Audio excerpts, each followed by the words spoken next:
I feel like Hanny will usually like Hanny writes the song, so the way I see it is he comes to us with like a vision, and I think Kyle and I's job is to help him like realize that vision, and I think I think we do have like a really good team here because I feel like already with the skeletons of the songs that Hanny has, there's already such a strong foundation there, and then Kyle comes in and really like sets the velocity of the music. Rob Ruckus, Nick Collins, Kate Clover, Keith Semple, Isaiah Mitchell, Billy Harvey, Tim Howard. Check it out, Almost Famous Magazine. Hey everyone, welcome back to The Hang, brought to you by Almost Famous Magazine. I'm your host, Scott Saldinger. Thank you for hanging with us, getting to know musicians, learning their stories well beyond just their music. If you are new to the channel, thanks for coming and hanging with us. Please, you know what to do. You got to ring the bell. You got a thumbs up. Be careful where you put that thumb. And then subscribe as well. If you're back with us for another episode, we really appreciate it. But if you haven't told your friends and you're coming back, what are you waiting for? Come on, help a brother out.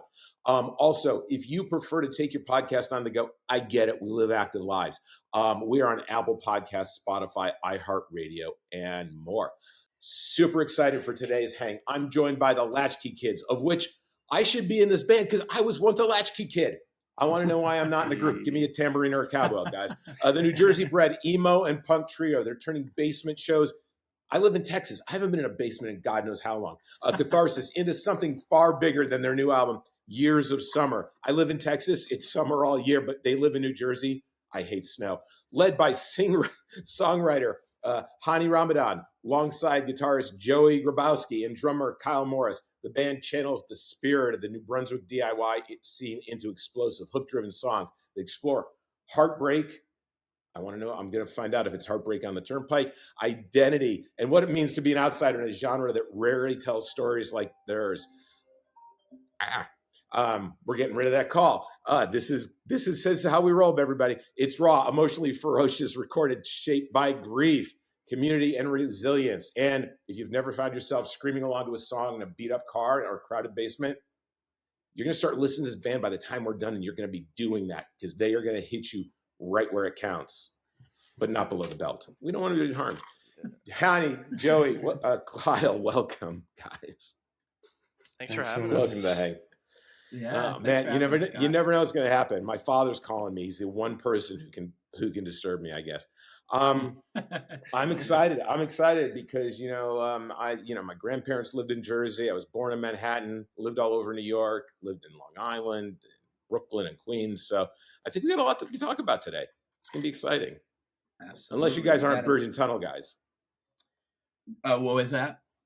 Unless, of course, you're not bridge and tunnel guys and you stay in New Jersey. Oh no, we're all about bridges. We're all about vestibules, passages, all kinds of. In Texas, if you say vestibule, you'll get shot. Oh no! Isn't it religious? You never. I'm kidding. So guys, look, I'm super excited. What we're going to do is we're going to start where every episode begins because I want to know how it started for you. So, Hanny, we're going to start with you. Here's the question, guys. Remember this question. I'll repeat it if I need to, but I want to learn how your relationship with music began. Did you find music or did music find you? And what was that spark that got you to where you are today? Tell me the story.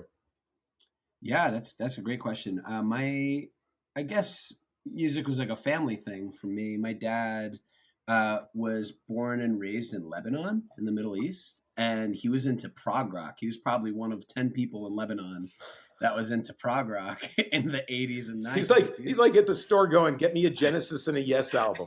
Yeah, like, exactly. What are you talking about? He was into prog rock and psych rock and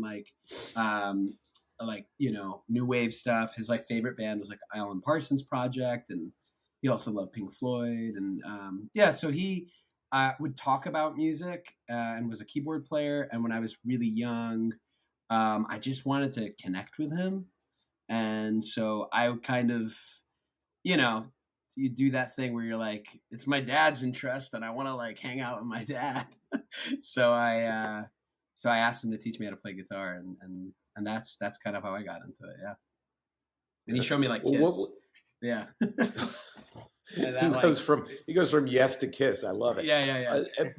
But what was it about music that I mean, for lack of anything else, sang to you and it was like fulfilled you to say, okay, besides just being something I share with my dad, this is something I want to go pursue and do?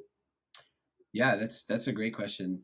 I honestly think New Brunswick was a huge thing for me. I went to college. I was gonna, do the typical track and just get a degree, and I was thinking about going to law school, but like secretly, I just was really into books and I wanted to study English, but my like, it's one of those things like where you get pushed into something else, and I got pushed into studying law.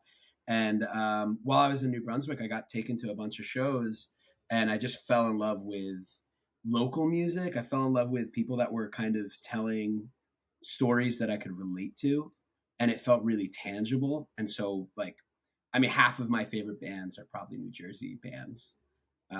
So I like ended up just falling in love with it, kind of like also as like a weird historical niche thing. Like it became my passion project to figure out how New Brunswick bands became New Brunswick bands, and then how they left New Brunswick and became this other thing, So Now, that inspired me.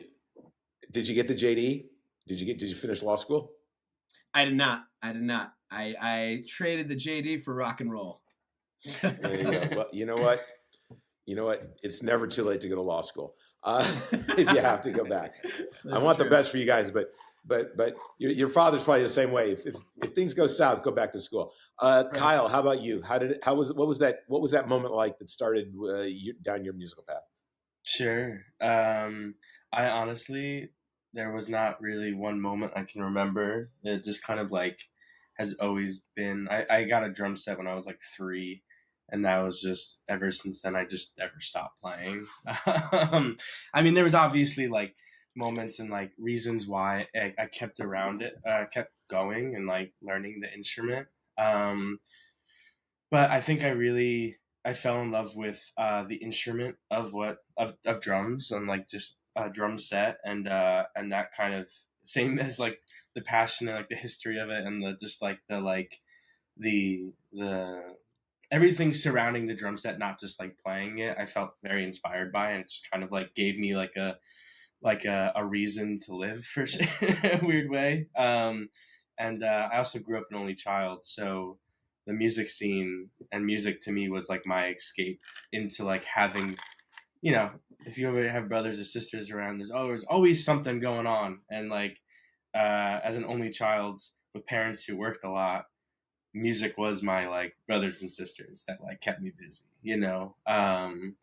and the same thing with, I mean, I was in a few bands when I was freshman year of high school, and throughout high school. And then, in my junior year, I started going down to New Brunswick and found out about the rockers scene, and that became my life. And that actually really ingrained into me that there is something out here that I like truly connect with. Because North Jersey at the time wasn't like, it's like the Stanhope House. That's just like rock band, like just like dad rock bands and bar bands and like things that just like covers and stuff. And it was never me. So when I went to New Brunswick, it was like, this is something that like I can see myself doing, which was very, very powerful. I guess that was the moment that I was like, this is my life now, there's no turning back, So as an emo punk drummer, I got to ask, Sure. Who are your drummer influences? So I get really inspired by funk and jazz guys that turn rock. Kind of like Matt Cameron from Soundgarden. He's probably one of my all-time dudes that I've always looked up to. But I also love people like Barrett Martin from like Mad Season, like that. Just like raw kind of power behind the kit as well.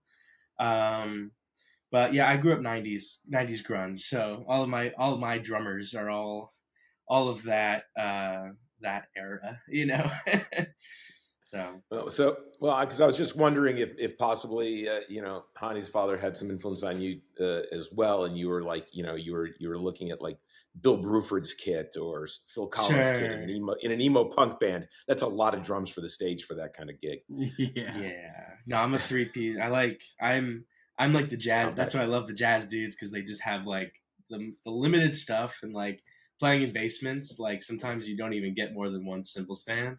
And I feel like I love those moments because it really challenges me, and I don't get upset. I actually get excited and inspired to like learn how to play our songs with less, So it's nice. Cool. Yeah. Nice. Now, Hani and Joey, have you filed a formal adoption papers to adopt Cyle? I mean, since he's an only child and all. We don't even have the time. He's always calling us. He just always wants the attention.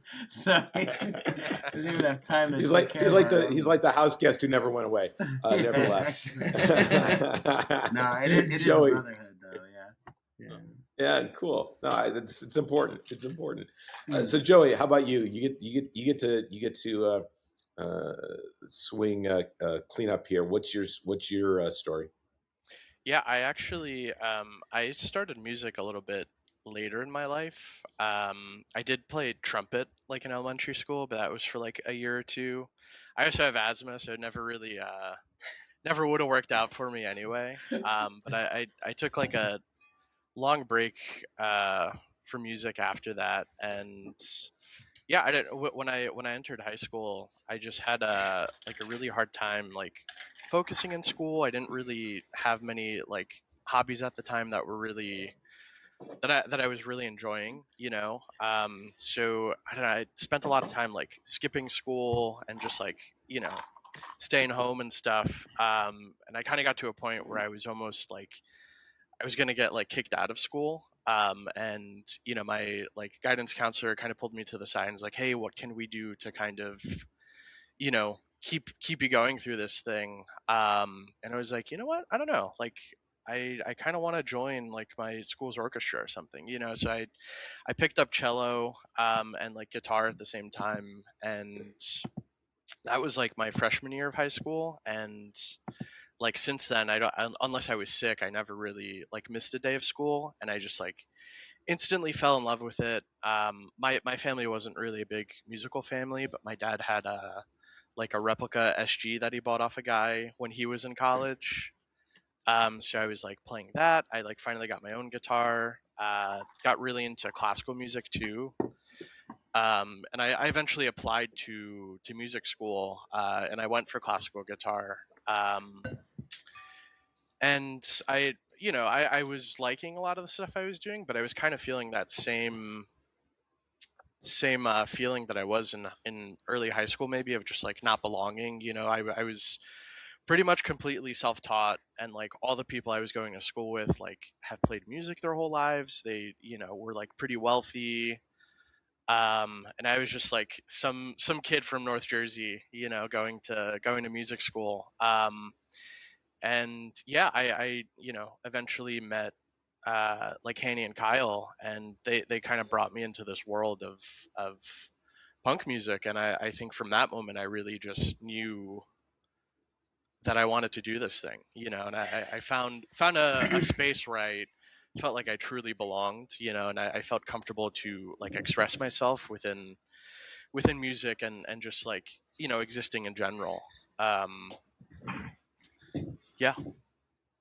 Well, they probably, given that you studied classical guitar, they bringing you into an emo punk band, they probably saved you from a life of heavy metal, because most guys who do heavy metal are like classical guitar guys. Right, so, right.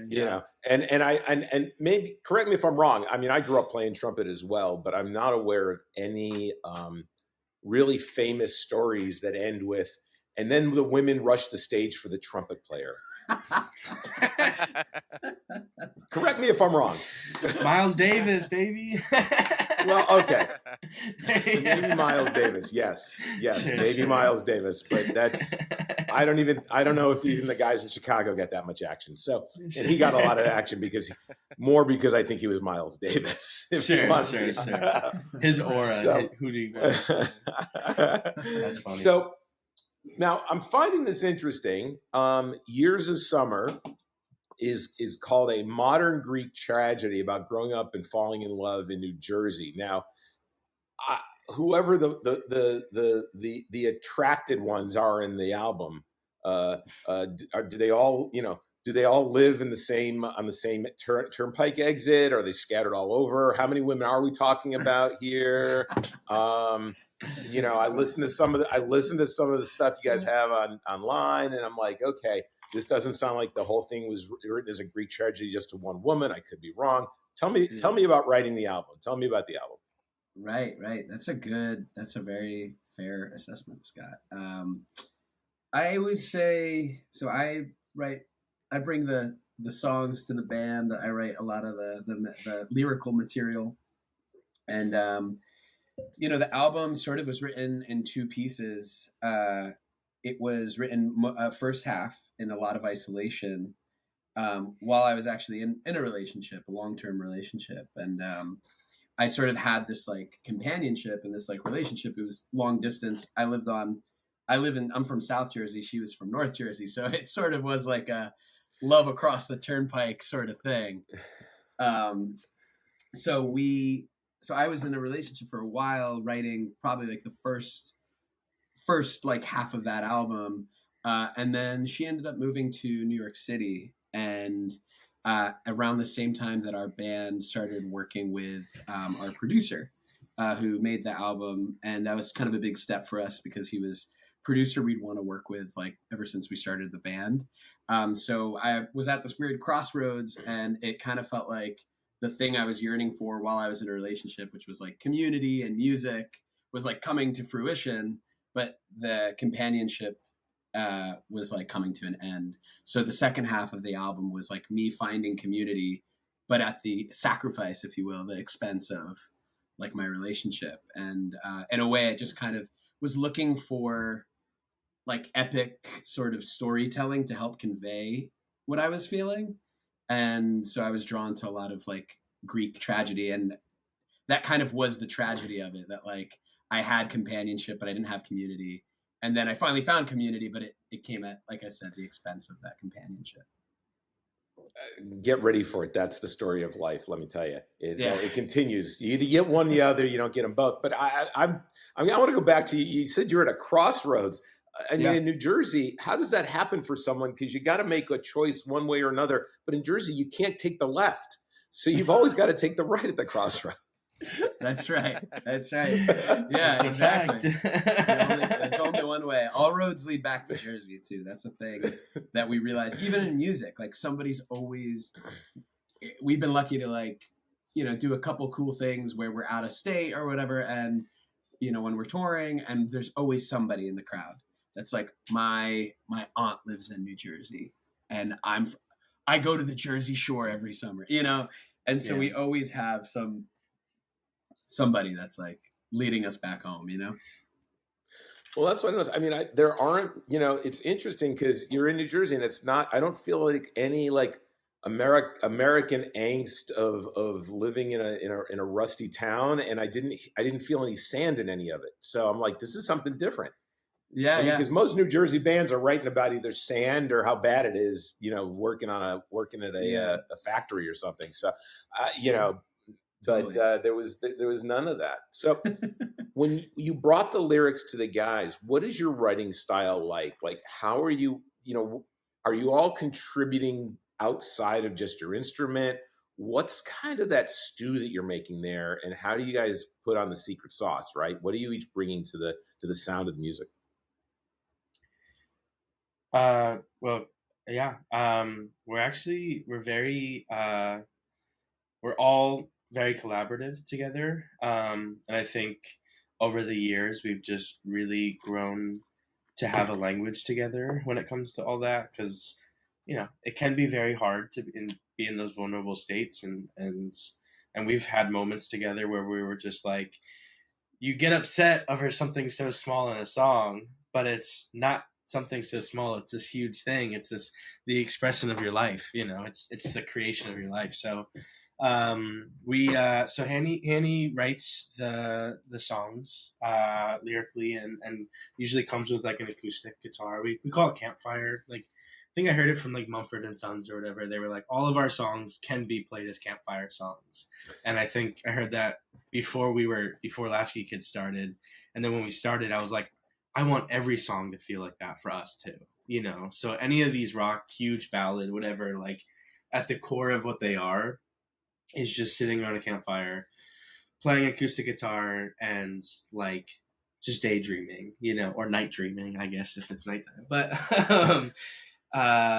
yeah, so he'll create this like idea, the story, pretty much like starts the book. I think that's what it is, like per chapter of the book, and starts the book, has different chapters in it, which are the different songs, and usually at the beginning it kind of started with just him and I going through for like arrangement and just like getting the core. Dave Grohl and Taylor Hawkins did the same shit. They were just like the same, like they just get if they feel it, if it feels good, then we ship it out to the guys who make it sound good, you know. And then that's kind of where Joey comes in with his background of just knowing how to create this like atmospheric, just anything, you know, when it comes to like string parts on our last record, or even like brass parts. Like, it's like there's this element that he's kind of just putting the icing on the cake, you know, which makes it just taste so much better, you know, or sound so much better. But so yeah, it's kind of like a step-by-step process, but it depends on the song, depends on the mood we're in. I think we've definitely accumulated some tools in the toolbox that really help us with all that. And a lot of it is communication, and a lot of it is emotional attachment to the songs too. Just because the songs are they're always deep. Like, there are some lighthearted songs, but they're usually pertaining to an album that is, the whole concept of that album is a deeper meaning or a deeper feeling, or from a tragic moment in life, you know. So we try to write it as like long story short, all that to say, it's just like a theater play, you know, and there's all these different parts to it, and we just try to present this piece of music, and you know. So. Yeah, I feel like you know, Hanny will usually, like, Hanny writes the song, so the way I see it is he comes to us with like a vision, and I think Cyle and I's job is to help him like realize that vision, you know. Yeah. And I think I think we do have like a really good team here, because, you know, I feel like already with the skeletons of the songs that Hanny has, there's already such a strong foundation there, and then, you know, Cyle comes in and really like sets the velocity of the music, I think, you know. And then, you know, I definitely like love to help arrange and sort of just you know, we arrange a lot. A lot of my parts, I think, are a lot pretty, what's the word, Magical. yeah. Well, Joey's like the least egotistical guitarist ever. So, and like that's like the craziest thing, because like I feel like guitarists are usually like, let me shred this solo, and because he's not like that, he actually has like created this position that like it's kind of a secret power in our band, which is like that third person that's like listening to the thing from the outside and going, okay, what does this song need, as opposed to how do I impose my egotistical will onto this song, you know. So Yeah. Again, you plucked him away from potentially a career in heavy metal. You probably saved his soul. So yeah. So I'm curious, because, you know, look, creativity, for what it's worth, sometimes we create things that are like absolutely amazing and we're like blown away, and sometimes we're like, it's so, right? For each of you, when you're working together, what makes a song really good? What's the quality of a really good song to you? Cyle? I know it sounds silly, but it's really just the energy I get from it. And I think because it's not my lyrics, luckily, like, Hanny and I go so far back to like our child, like pretty much our childhood and like early stages of college and high school, that like he is my brother. So when he says something or is going through something, I also feel that as well. So when a song comes to me and I can feel like I'm living in his shoes per se, like I think that really does, is kind of what, decides is like the deciding factor for me. And then also on the totally opposite range, I'm just a pop guy, so I really like good choruses. But both of those together, those like, it's just all of the music we listen to, Menzinger's, Gaslight Anthem, all it is just like these stories, and you're feeling it. And if you don't, and sometimes they have songs that you don't feel, but it's just a good song, but like the masterpieces are like, I'm not just listening to the music, but I'm like imagining me in that position or in a situation or in the sand in New Jersey or on the turnpike or whatever, working a factory, like, so that's kind of my interpretation of what a good song for us is. Okay. Honey, how about you? Yeah, I think that in the past, I think I was maybe a little more selfish. Like, I think I wanted to see, like, a song felt good if I felt like I was, maybe selfish is a strong word, but like, if I was like cathartically fulfilled by like sharing something, I'm like, oh, that's a good song. But now what I think is actually more exciting is I feel kind of like I'm loving music all over again. I feel like I'm like 16 years old and like in my first band, because like what I'm taking away from jamming with the guys lately and writing with them is like, if we feel like we want to play the song again, like we worked on a new thing recently and I just wanted to play it again and again and again, because in the same way that I wanted to hear it, you want to hear a really catchy thing like over and over again. I'm really obsessed now with like short songs too, like 2 minutes, 2.5 minutes, or like, I think we're actually like, we call ourselves a punk band, but we're kind of this weird, like theatrical emo kind of band. I kind of feel like we're entering our punk era where like songs are short, fun, bouncy. So I'm excited It's for like that. 30 minutes. So yeah. With 10 songs for 30 minutes. So yeah. Well, and your answer is going to lead me to my next question, but we can't finish this one up without knowing what Joey thinks makes a good song. Yeah, I mean, I think, all in all, I think a good song is just supposed to make you feel something. I think, whether that's like, you've been sitting with a feeling for a while, and then you finally, you listen to a song and it kind of, you've like found a way to verbalize it, or like, or if there's something you haven't felt in a long time that, a song can kind of nostalgically bring back. I think that's what makes music good. And like, if it just makes you want to get up and like get excited about the day, and I think those are all aspects of a good song. It's interesting you mentioned that. I was listening to some stuff recently, and I'm not going to name the artist, but I loved it a long time ago. Like it sure. clutched my soul, and like now, all these years later, I'm like, next. So I think it has to do with like your maturity and your experiences, and sometimes, and I think that the difference between a great song that will stand the test of time is it has that connection your entire life, as opposed to coming in and out of a moment. Right. So yeah, my stepdad used to say that all the time about Jeff Buckley, where his music is just eternal. Like it's not, I can't, timeless. Even though he's from the timeless. Yeah. Even though he's not, he's from like the 90s and like that era, I don't know exactly, but I think around the 90s, at least I could put him in that box. But when I listen to him, I'm not like, this is the 90s, or I'm in this, like, and I'm in that, I have that exact moment with even bands that are my favorite bands ever. Sometimes I just can't listen to them because it's just not part of who I am at this moment, but yeah, that's a fact right there. Yeah, no, that's great. So let's talk about your catalog. So we're gonna kind of go to that, what makes a song great in a way. You've got the new album out. This is what, your second album? Is your second album? Yeah, Second album, yeah. It is our Second our album. second album. Yeah, yeah. And you guys got some songs and stuff. So you have a catalog.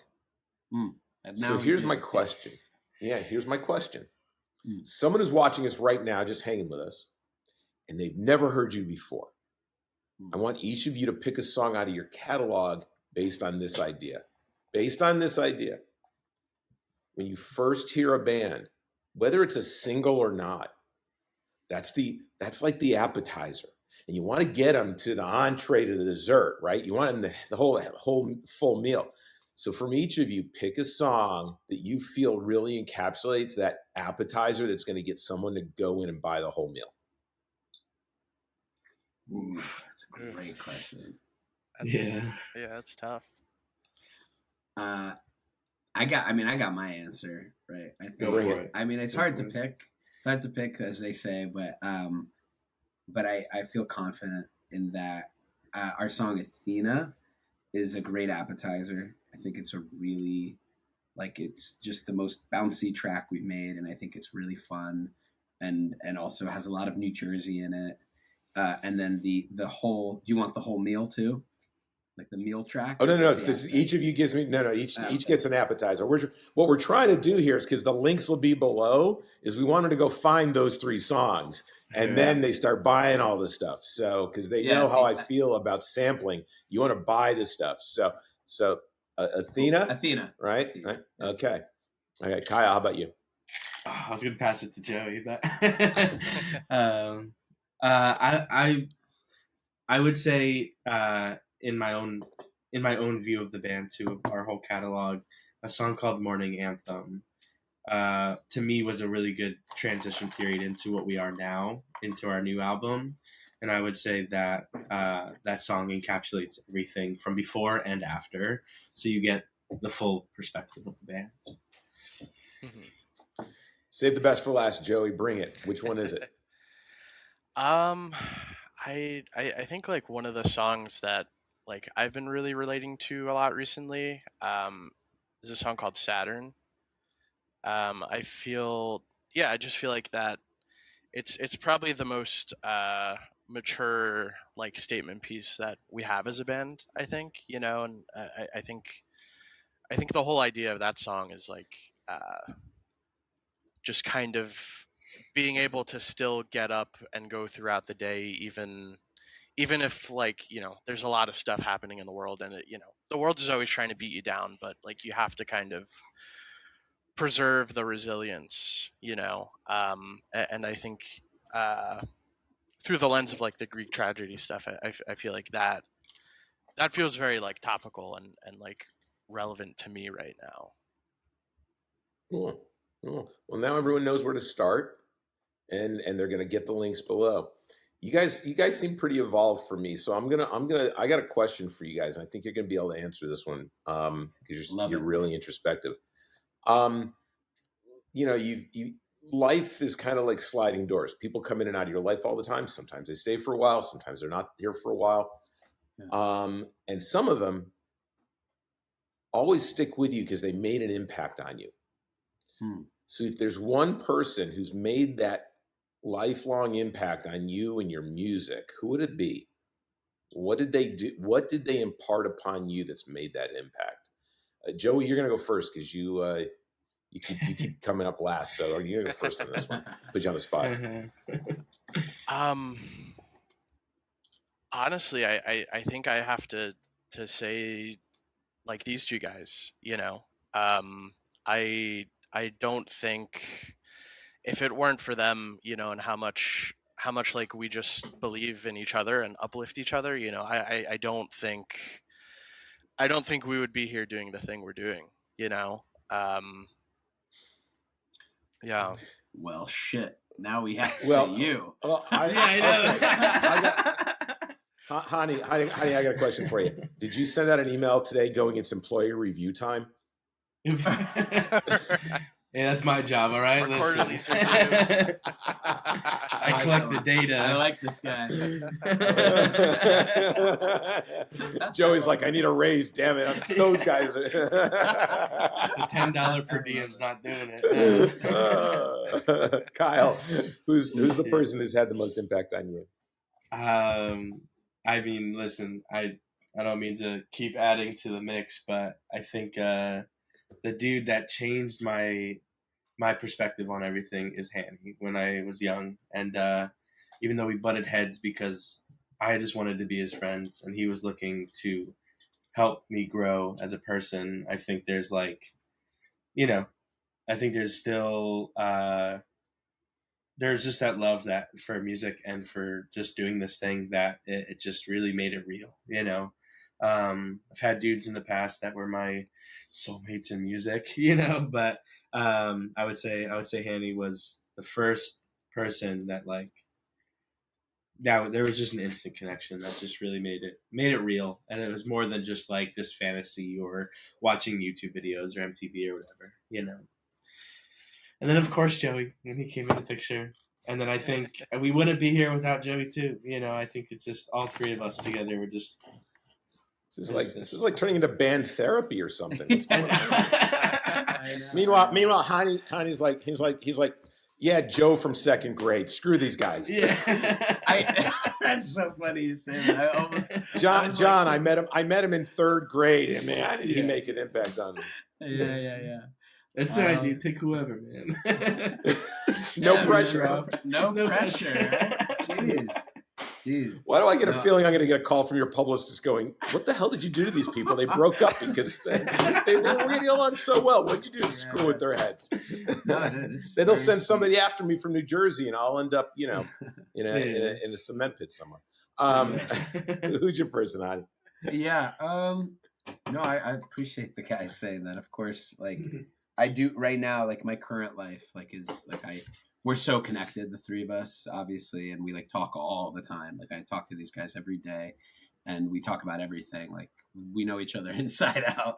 But in terms of like other people outside of these two guys, yeah, like it's a cop-out answer to say that like I think as I guess the songwriter, the guy that brings the seeds, if you will, to the band. I'm trying my best to not fixate on loss, but I think that's just the human condition a little bit. Like the people that come to mind often when I'm in my quiet space are the people that aren't around anymore, So like a couple of years ago in the making of this album, I lost my dad, and he obviously showed me music. So he's like, there's a piece of my dad in every song I write, and then like for better or for worse, and that relationship has been continuing to evolve in my writing. And then, my first like real long-term partner, like who kind of inspired a lot of the album, she sits with me like in my memories, and we did a lot of like, she was like my music partner too. Like she didn't play music, but she was kind of like my first fan, if you will, and kind of encouraged me. And so she's currently, until I find a new muse, is kind of plays a piece in a lot of my work, as kind of a character, so to speak.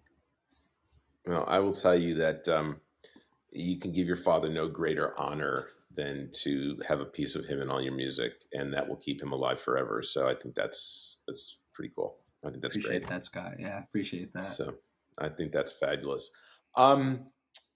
Gosh, where do we go from here? We're gonna start weeping. All of us are gonna start weeping. Yeah. We're gonna hug each other through screens. Tearing up over here.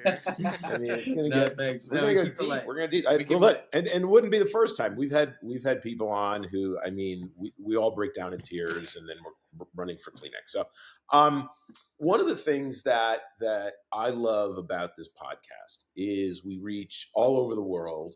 We've had guests on from Korea to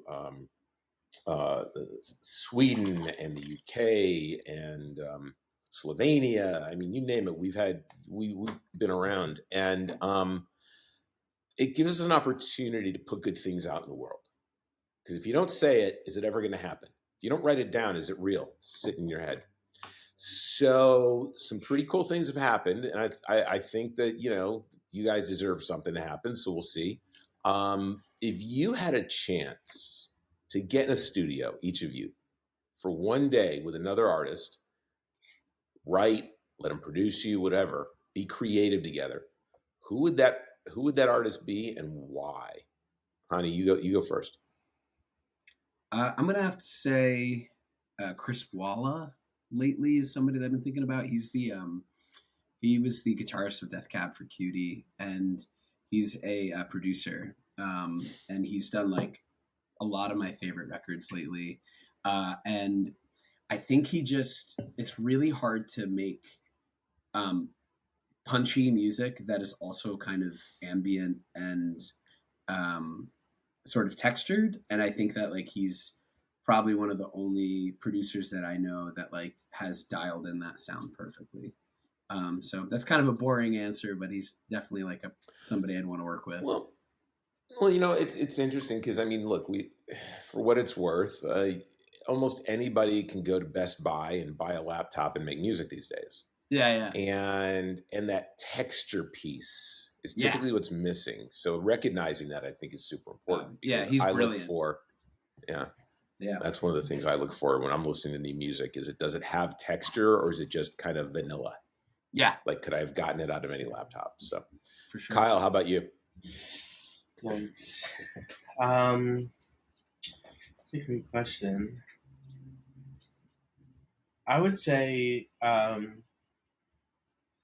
honestly been really into the Bleachers recently, which there's been this like bandwagon in all of my friend groups for a very long time, and I have not been on it until recently.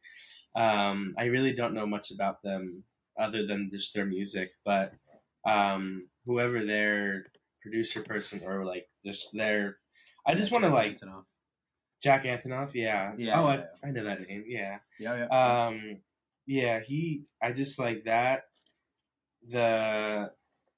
I just really would love to just watch them write music together and just as a band, and then also just like see how they work in a studio, because a lot of their music is just it has those like classic feelings of just rock band, but also has modernized a lot, and there's a lot of pop elements to it as well, which I think is really cool. And I think I would definitely want to just sit down a day and just like watch. I just want to like learn from them. I don't know if I even want to like be a part of it. I just kind of want to just see and just like, because I have no idea how they do that shit. Like it's just it's a different sound. Their music's different than what I normally work on. So like being able to just watch them do their thing and then learn from them, I think like I just want to be a fly on the wall with them, just recording just one song, just seeing how their process is. Yeah, you never know who's watching right now. There could be a connection. So, all right, Joey, who's yours? I don't know. I was trying to think of like someone else, but I just keep coming back to the guys might laugh, but John Frusciante from the Red Hot Chili Peppers. I have a Chili Peppers tattoo. It's it's more of a John tattoo than anything, but just I don't know. I think his solo work is just really incredible, and that his music is like one of those, like his songs, they're just for me they're kind of timeless, and I think I don't know, it would be cool to like get together and like just like learn kind of like guitar work from him and stuff like that. I just think sort of what he captures texturally through his solo work, and even through like sort of the main band's work is something that I always try to capture when I write a little bit. It's not as like funky or anything, but there's like a certain energy there that his music has that I always try to like lead with, I guess, try to recreate that energy. Nice. Well, look, our audience knows their marching orders. You got to hook these guys up. Make something happen. You can leave a comment about. Look, if you're one of their dog walkers, if you deliver their Uber Eats, if you know a third cousin, make it happen. Make it happen for these guys. I'd be remiss if we got to the end of this thing and I didn't circle back to what I mentioned earlier, which is I should be part of the band because I was a Latchkey Kid growing up, right? How did you guys come up with the name? Obvious. I'm going to go out on a limb. Let me guess. One of you may have been one. Could be in a club, but like, how did you land on the name for Latchkey Kids for the name of the band? Yeah. We're all. I think what's cool about our band, part of the process is the fact that we all have kind of parallel stories a little bit. Like Joey and Kyle were both only children. I was not an only child, but I was the oldest and I was a latchkey kid. The guys, I think, were at various points also latchkey kids. And I never heard the expression till I was in college and we started the band. Another really kind of important person in my life who kind of is an honorable mention to one of your earlier questions is my friend Jordan. She was taking some creative writing class or like a sociology class or something. And I used to tell her like funny childhood stories about being locked out of my house. And she came to me one day at dinner and she was like in our dining hall at college. And she was like, there was this expression that was used in class today. And it just made me think of that funny story of you being locked outside of the house, waiting for your parents to come home and like trying to break in the window and all that stuff. She said, it's called Latchkey Kids. And boom, she said it. I went, I had these demos that I was working on with Kyle. I was like, that's the band name. Just instantaneous. And I was just like, that's it. It like represents to me, it just felt so New Jersey. It just felt so suburban. So, and like, also there's like a lot of potential deep meaning, but also it sounds really fun, because it has like kids in the title. So just was the perfect band name in my opinion. Hey, nothing better than capitalizing on kids, dude. Let me tell you. Seems to be the thing these days.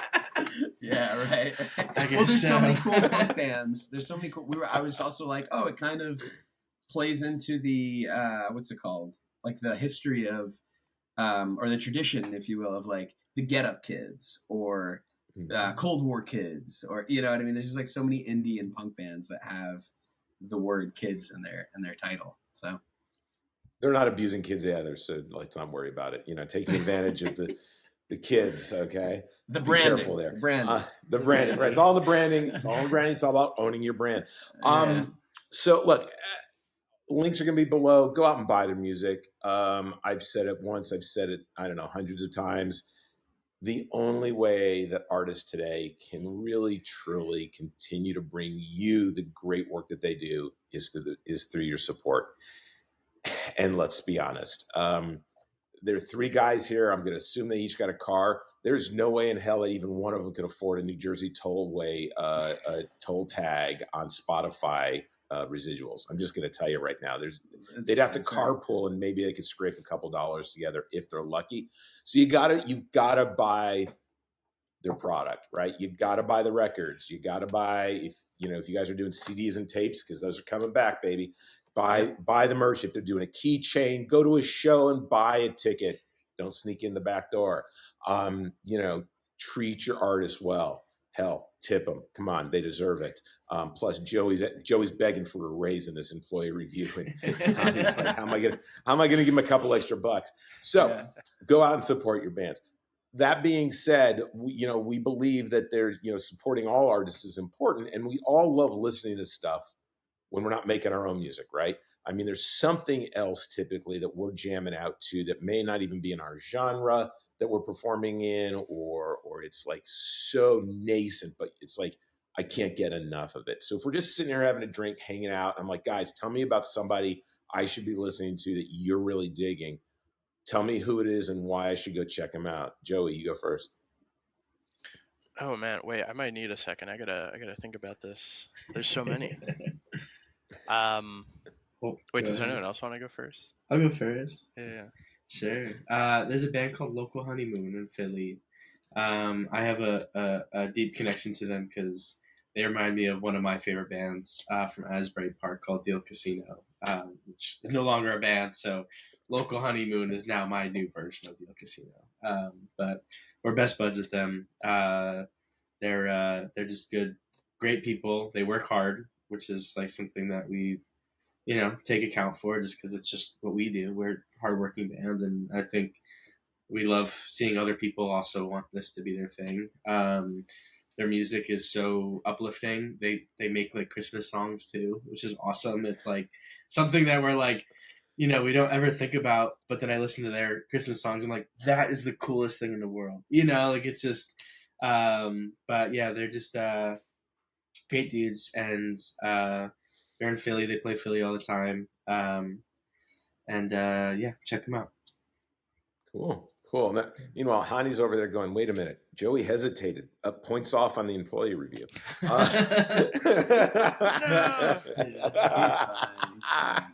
All right. As a Hanny, who you jamming out to these days? What are you listening to? I guess, these guys, I'm wearing their shirt. There's this band that practices next door to us called Gladdy.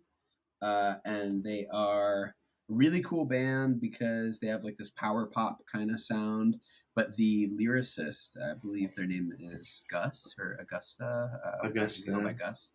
Their lyricist is kind of writing really like looking outward and like writing a lot of like socio-political lyrics that I don't think, I don't think a lot of people are doing. I know that I think they're like a little bit more established in the scene, and we're in a bunch of other really cool bands. And I just think it's really cool to see somebody that's like in our local scene, not just making music, but actually kind of commenting on what's going on in the world.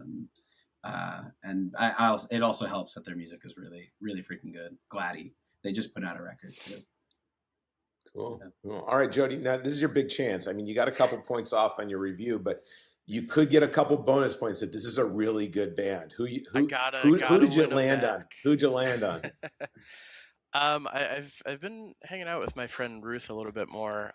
She has a band called Ruth and the Bardo, who like we've played with before. Yeah, they're like a trans-fronted kind of like shoegaze band that I think she has like an incredible story that I definitely think more people should hear.